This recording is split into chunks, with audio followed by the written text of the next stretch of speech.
Je vous remercie pour la confiance dont je suis chargé de restituer la synthèse des travaux. En fait, les recommandations, c'est le président de RHF qui aura donc l'honneur de vous les présenter. Pour ma part, je vais essayer de traduire, de transcrire le plus fidèlement possible avec un survol assez rapide, ce qui a constitué 2 journées de travail intensive. Nous avons été dans une logique d'intelligence collective, de complicité intellectuelle et surtout de production d'idées. Et nous sommes très très honorés du fait que ça se soit déroulé dans la ville de Nouakchott, parce que de la part de la Mauritanie, de la ville de Nouakchott, nous avons eu des interventions de premier rang, au même titre que les autres bien sûr. Alors, très rapidement, nous avons eu une trentaine d'intervenants, ce qui n'est pas rien en 2 jours, en sachant que dans ce rapport très rapide, il y a eu aussi la restitution de la quintessence des débats. Il était important puisqu'un certain nombre d'interventions ont été versées au compte des recommandations et il était nécessaire qu'il y ait ce retour de la salle, comme il est de coutume dans des assemblées à caractère aussi scientifique, coopérationnel et stratégique. Nous partons en 1960 avec une urbanisation quasi inexistante. Il faut le dire, il faut le souligner. Et cette conférence, M. Faloud Omer l'avait bien dit en ouverture, elle avait 2 aspects très importants. Un aspect normatif qui concernait la gouvernance et la résilience, entre autres, et l'aspect opérationnel avec l'accès au logement. Nous connaissons les engagements internationaux depuis Habitat 2 et nous nous faisons l'honneur de pouvoir le rappeler dans cette ville où nous avons la mémoire de Saint-Exupéry, du Petit Prince et de Terre des Hommes. Autant de charges émotionnelles, symboliques et intellectuelles qui devaient aussi guider, qui ont plané quelque part sur nos travaux, pour une ville inclusive. Comment valoriser des politiques publiques entamées depuis 1960, ce qui est rien dans le parcours d'une ville et dans le parcours d'un pays, mais représente quand même un effort louable compte tenu de la rareté, compte tenu de l'agressivité, je dirais, de la nature et compte tenu des défis auxquels font face les hommes et les femmes mauritaniens. Dans un premier temps, parce qu'il y avait des urgences, et Monsieur le Directeur Général a bien fait ce distinguo entre la question des urgences et des priorités. Souvent, il a fallu faire, et c'est très important pour nous qui sommes planificateurs, il a fallu se tourner d'abord vers les urgences pour ensuite se tourner vers les priorités. Et cette nuance est très important. Il a fallu d'abord lutter contre la pauvreté, restructurer des quartiers et faire en sorte que cette dynamique et cette politique généralisée, commencée en 2007, puisse être développée à l'échelle territoriale, un territoire qui est effectivement grand. Lorsqu'on gère des échelles aussi grandes, on gère aussi des grands problèmes parce qu'on gère les distances. Tout cela s'est fait sous le chapeau avec le leadership de Isken, comme son nom l'indique. Le terme générique, c'est logement, c'est habitant, et c'est un terme qui est porteur d'une charge symbolique très très forte. Quand on dit Isken, automatiquement, d'ailleurs, il faudrait féliciter pour ce graphisme qui renvoie bien à cette logique. Si le réseau n'avait pas existé, il aurait fallu le créer. C'est ce qu'a dit M. Oudjafar pour parler de RHF, c'est dire combien il y avait cette empathie de la part du gouvernement mauritanien d'accueillir cette conférence.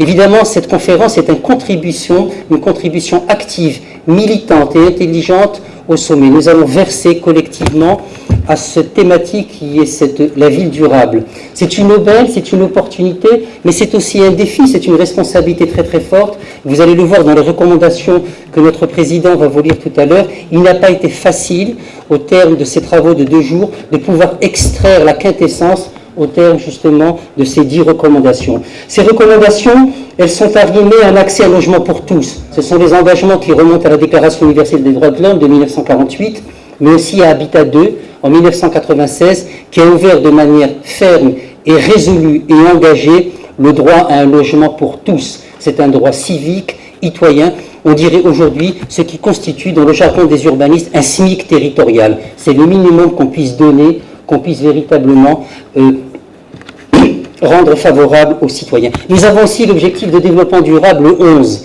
Cet objectif est très important, faire en sorte que les villes et les établissements humains soient ouverts à tous. Et là, nous avons l'inclusivité, résilient, sûr et durable. C'est très important parce que c'est un engagement qui nous engage depuis 2015. Il a été réitéré dans le nouvel agenda urbain et nous avons aujourd'hui 5 principes.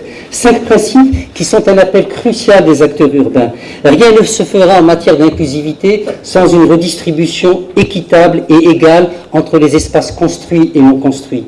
Deux, une utilisation et une mixité du sol, mais aussi une fonction entre les fonctions de résidence et les fonctions administratives. C'est comme ça que se construit la ville, autour d'un projet équilibré, dans une espèce de péréquation spatiale qui appelle que toutes et tous puissent en profiter.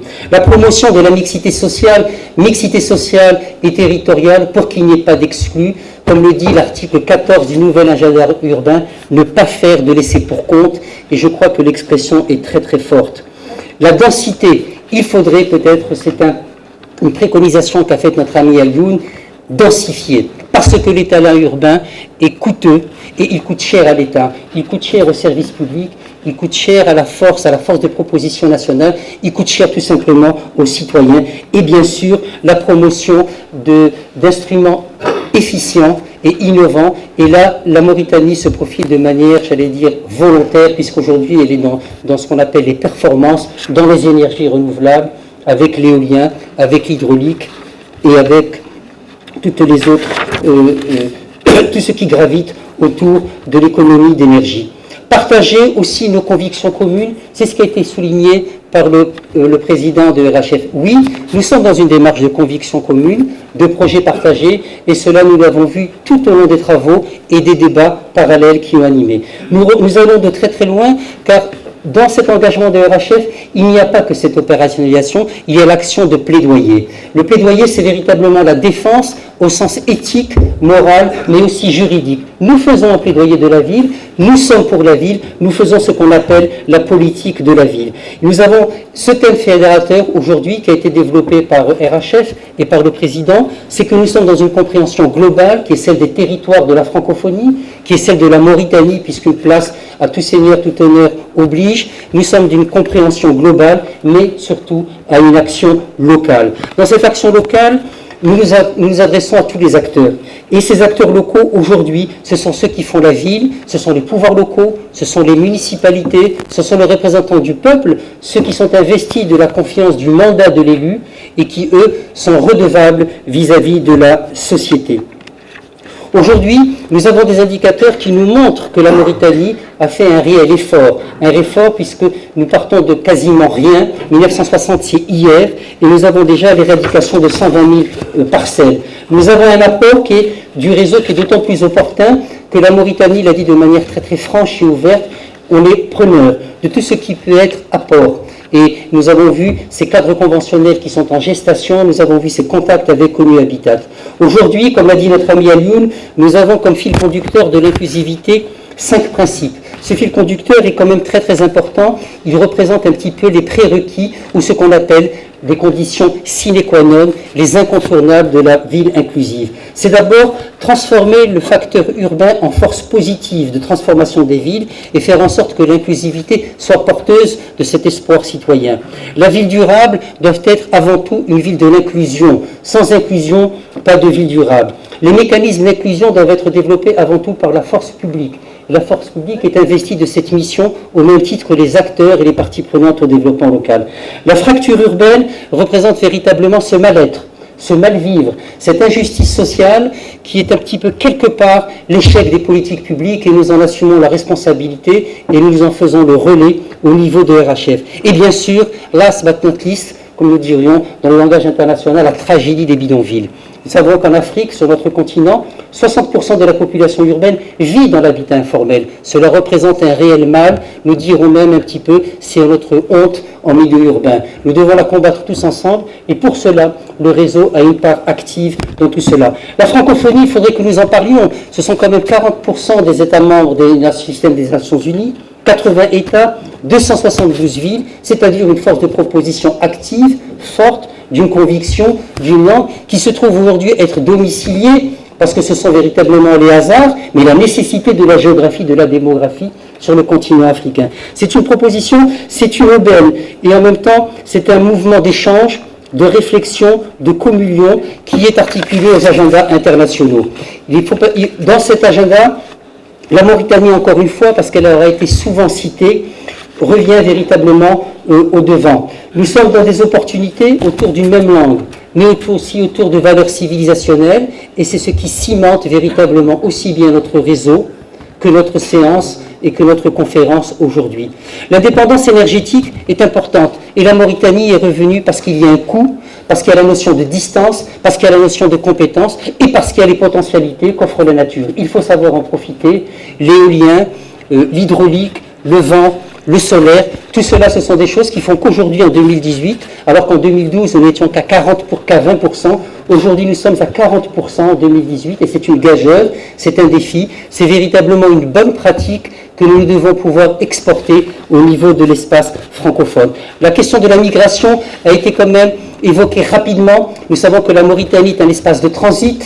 L'espace de transit final est le Maroc pour d'autres destinations. Nous ne voulons pas, au niveau de notre francophonie, que, comme on l'a dit, la Méditerranée soit le cimetière des moins nantis. Oui, nous avions quelque part une responsabilité, une ville inclusive peut constituer quelque part le rempart à ce mal-là. Le logement, bien sûr, des modes de gouvernance, la fonction des établissements humains, mais l'extension des droits démocratiques. Nous en avons parlé très rapidement. Nous avons eu le droit de la vie, le droit au logement, qui a été consacré lors d'Istanbul en 1996. Mais plus important, en 2016 à Quito, ça a été le droit à la ville.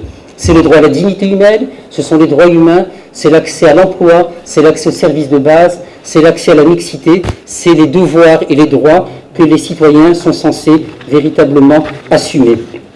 Éviter les ghettos urbains, éviter que cette responsabilité sociale, qui est une communauté, qui est un engagement collectif, soit minimisée. Nous avons véritablement, au niveau de la ville inclusive, un partage des avantages économiques et sociaux. Oui, une ville inclusive est portage d'avantages économiques. Nous avons des avantages comparatifs parce qu'une ville inclusive intègre, elle crée des productions de richesse, elle crée véritablement la citoyenneté et elle vient renforcer la création. Le logement, dans ce dispositif, est fondamental. Nous savons que le logement est pourvoyeur d'emplois, c'est un facteur, c'est un vecteur de changement réellement au milieu urbain. Nous savons que les sociétés industrielles se sont bâties dans l'ordre des 30 Glorieuses, entre autres, sur la question du logement, dans les pays du Sud, et la Mauritanie ne fera pas exception.